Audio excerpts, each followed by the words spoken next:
All right, hey, what's happening? It's Jamie. I just got home. I figured I'd do a quick video, and I got to tell you, I apologize. I do a lot of videos. I just don't post them, and then I get distracted with life. So I don't know about you, or is the camera's over here?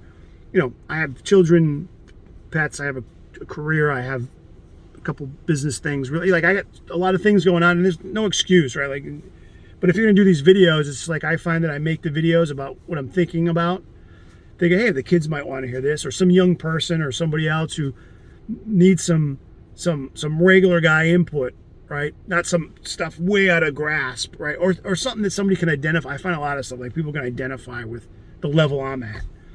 I overthink it, and I'm like, I'll edit that later, or I'm going to put something in. I mean, I'm shooting in my car, my phone, but my phone starts to build up with all these videos that I never get to. So I'm just like, all right, I just got to post them raw, right? Even if I don't look fantastic, if I look tired, or if I think the video was not, perfect, I stuttered or said something stupid, I just got to do it.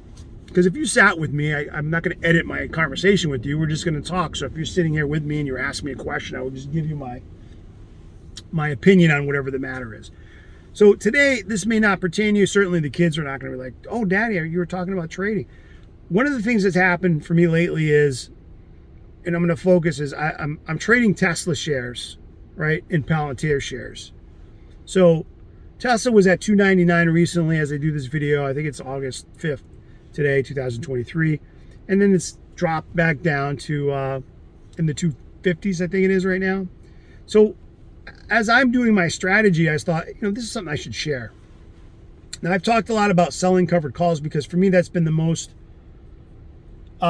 solid thing, versus buying calls, which may expire worthless, right?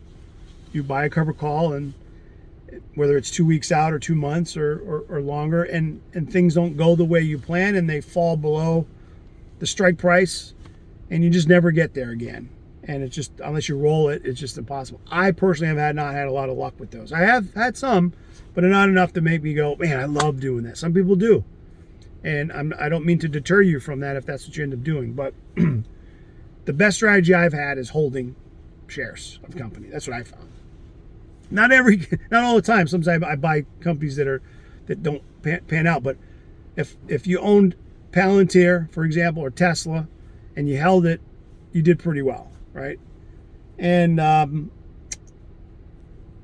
over the years. But what happens, like, if it takes you weeks and months or years to get up to a certain level, like a certain percentage of what you bought the stock of the company for, and then from where it goes, whether it splits or not, and you're like, oh, I bought it for $100, it's at $300, I'm up $200 a share.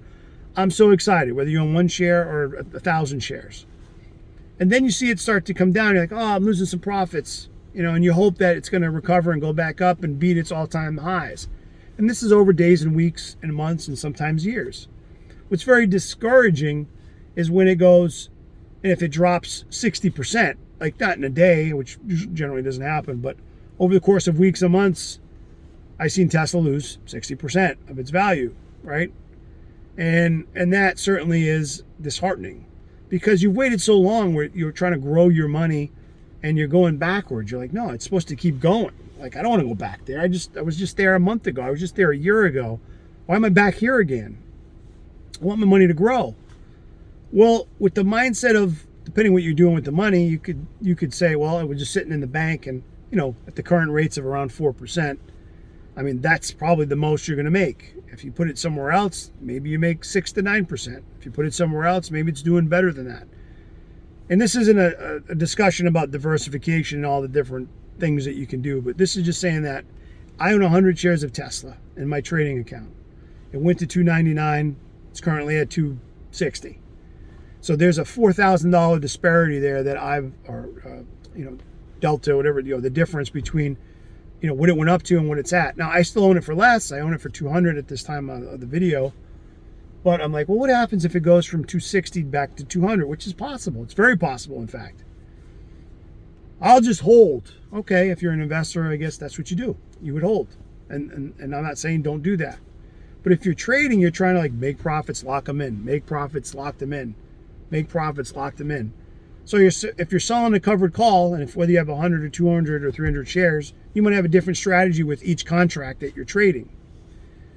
So when I say, well, these 100 shares that I own for 200, they're at 260, there's a $6,000 profit today that's shrinking because it seems like it's on a downtrend. How do I offset that? Because ultimately, I think it is going to recover back up. So can I make some money on the way down of the shares I don't want to sell? So if I sell a covered call, I collect a premium for the same delta of $6,000. That's how I look at it. I think it could go to 2 or less, or right around 2. It's at 260 or right around 260. And if it goes from 260, that I have a $6,000 loss, so to speak, in profits value for that time frame. I mean, granted, it may go back up to 299, and maybe it's all-time highs of 4 something. It was 415, or right around there. So if I'm like, I'm going to wait for that, but I want to make some money in the meantime to kind of hedge the $6,000 I could potentially think I'm going to lose in value. So when I sell that strike price, I want to make sure that the premium I'm collecting is about $6,000. So as it shrinks, that premium shrinks. So if I buy it back, it's going to be cheaper. So if I collected $6,000, I'm trying to look for a prop. I've done this before. I collect $6,000. There you go, Jamie. It's all yours. Thank you. And then if you could just hold out until expiration date. And if it's not trading at that price, you keep your shares and you keep the $6,000. Problem is it's 2 years out or a year and a half out. I don't want to wait that long. I don't think it's gonna wait that long. I mean, the stock is not going to stay down that long.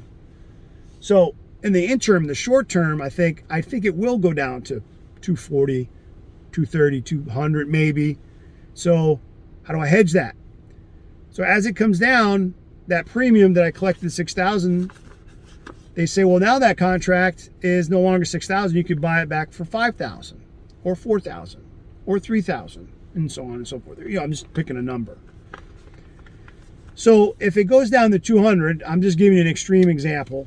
The 6,000 I lost in value of the shares I own is no longer, it's now, instead of being worth 100 shares at $26,000, are now worth $20,000. So I lost $6,000 in value. If I was to sell them, I don't think it's going lower, it could, but I'm like, man, it's bottom out here. It's the bottom of the channel, on the trend. I think in the next week, month, year, it's going to go back up to the 300 or the 415 and blow past it. So I sell at what I think is close to that bottom of the channel, right? Like meaning they say channel support. When I say, okay, I think it really just seems like, if you know how to read candles and price action, and I'm not an expert at that, but I'm like, okay, it's at 220, right? And it may go to 200, but I'm like, you know what? I can buy this contract back that I collected the 6,000 on. I can buy it back for 4,000. So I'm still going to make $2,000. Okay. So I lock in the $2,000 and maybe the share price drops to 200 and I miss some. But say it stops there, recovers, it bottoms out, and then it kind of makes a U shape. It goes back up to the 240, 260, 300, and so on and so forth. I'll never lose that $2,000 profit I made for selling the cover calls of shares I never wanted to really get rid of anyway. You can't do that if you're investing, that I'm aware of. If you're investing, the shares are locked up. You're not trading them that way. They're just shares that you own. You can borrow against them, I guess, if depending what kind of account you're in, but you're not selling covered calls, right? You're not doing that kind of stuff. It's got to be in a trading account. And that's what I'm talking about. So that is the way that I hedge, in addition to if there's an inverse stock. Is in this case, I try to sell, which has worked out this time because I didn't screw it up. I bought TSLQ instead of TSLX. And, I made some money on that. And I don't make as much as what the share price is doing, but even if I make, 50%, right, of what the share is actually doing, whether I'm losing or winning, it's still an offset. It's still a hedge against what the share price is doing. I mean, that's why I like Tesla. I'm looking at Palantir right now with earnings coming up. I think, it's either going to drop a bit or shoot up to 30 or something. I don't know, but that's on my radar of what I'm looking at. But that's just trading stuff. And that's all I'm going to talk about today because I'm at 10 minutes. All right. I'm going to post this just the way it is. I hope you guys are having a great week. Sophia's birthday. She just turned 8, my little one. And, you know, as I do this video, so happy birthday, darling. And she's the youngest. So I'll see you guys next time. Bye.